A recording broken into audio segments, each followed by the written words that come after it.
It's a very good morning from the lakeside city of Kisumu this morning. And talking about Katiba Day, or rather the Katiba at 15 years since the promulgation of the 2010 Constitution. And of course, everyone has something to say about the Katiba. And that is also the case here in Kisumu. And straight away, I have three gentlemen with me here. Just before you came to us, I heard you talking about gender equality. I would also invited a lady, but then seems she's running late. But then let me just give you a few minutes to straight away engage the three gentlemen that I have here in the lakeside city of Kisumu this morning to also talk to us about what they think about the Katiba rollout. I will start with you, Seth. We'll just move here and look into the camera. You are a member of the County Assembly of Kisumu, and today we are talking about Katiba at 15. You occupy that seat courtesy of devolution. My question to you, from where you sit, because you're serving your second term at the County Assembly of Kisumu, has devolution been beneficial to Kenyans? In 3 minutes. Thank you, Wycliffe. As you have said, my name is Seth Okumu, member of County Assembly representing East Seme, and the Chair of Education, Technical Training, Innovation, and Social Services. Now, I want to thank the decision that has been made by the country that we celebrate Katiba on the 27th, and we refer to it as Katiba Day. You've asked about devolution. Yes, in 2010 we passed a constitution that we've always referred to Constitution 2010 that was devolving not only governance but also resources to counties. And we made two levels of governance, and now we have the county government and the national government.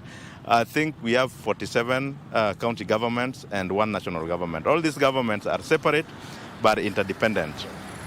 When we were passing the constitution, like I said, we were not only devolving governance, the way people rule themselves, but we're also devolving resources to see development that is happening in our different areas.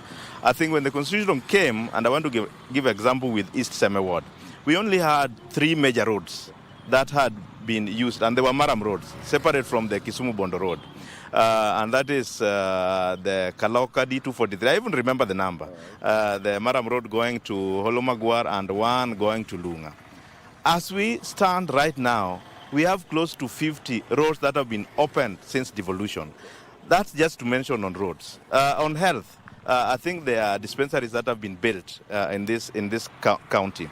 On matters of water, there are so many bowls that have been sunk that people would have not seen, in my belief, if we did not devolve the 2010 Constitution that came with resources too. But having said that, I think it has come with challenges that we need to be talking about.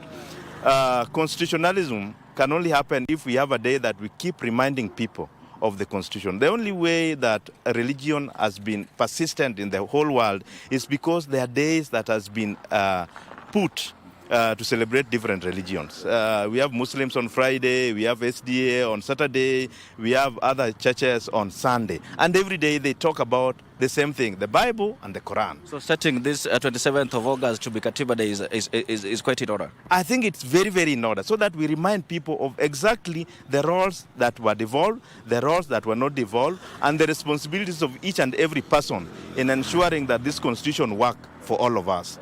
That's what I have to say for now. Thank you. Thank you so much, Seth. We'll be able to engage this off air because we are just pressed for time, but then I'll be able to engage you more on, because you all also mentioned something to do with the graft before we came on air, but we'll get you some more.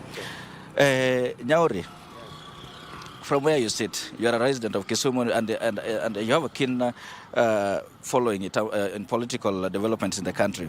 Since promulgation of the Constitution 2010, we've had so many political developments. We have got the Building Bridges initiative. We've also had the NADCO report on the other side, and now we have a pact between the ODM and the UDA party to address some political concerns.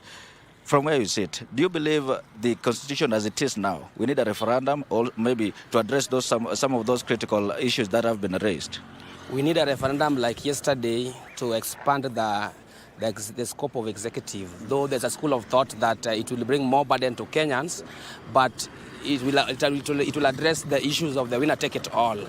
The issue of winner-take-it-all we must address to avoid chaos each and every electioneering period. That we must do.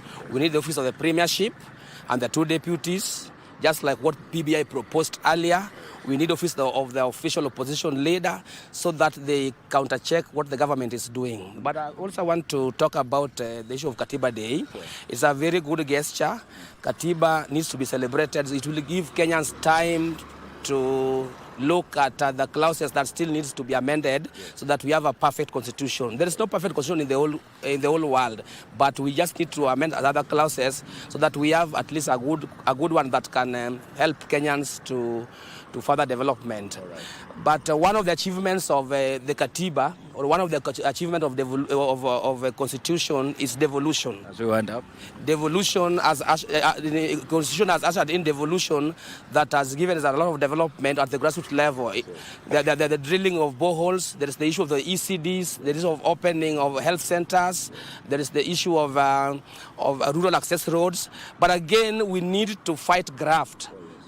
We'll expand the executive to accommodate other Kenyans so that we move forward, but we need to fight graft because graft has been entrenched even at the county level. So we need to fight it to help Kenya move forward. exactly.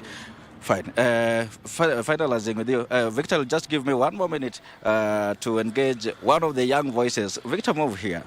And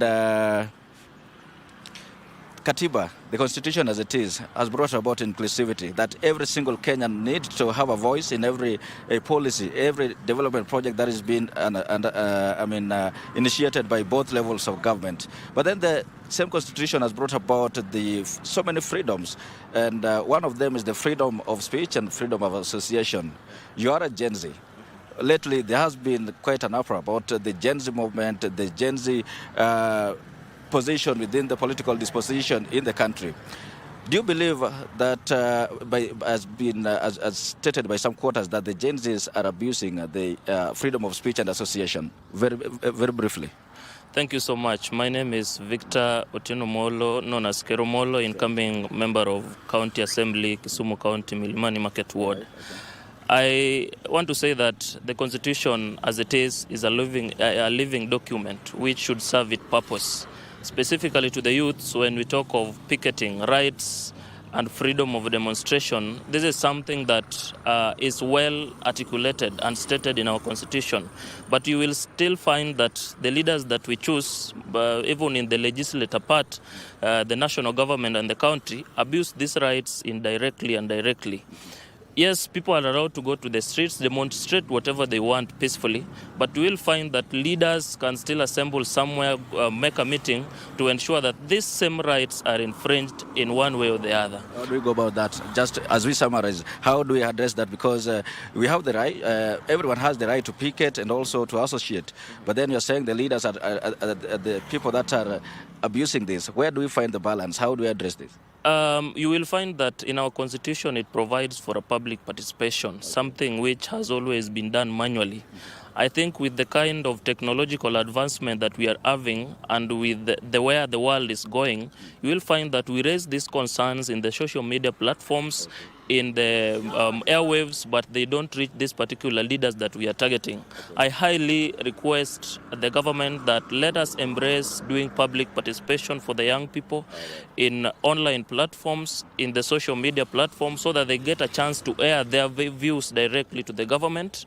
But aside that, let us incorporate young people in this policy decision making that is always affecting our country, minus ignoring their age, their financial status, and all the other status quo that is always making them not prosper. All right. Yeah. Thank you so much, Victor, and thank you so much, Nyaori. And also earlier on, before I spoke to them, we had the MCA, Seth Okumu. Well, like you've heard from the three, they all appreciate the Katiba Day. They say it's quite a good move actually to set aside a particular day when Kenyans can talk about devolution, can talk about Katiba and all the aspects that are found in there.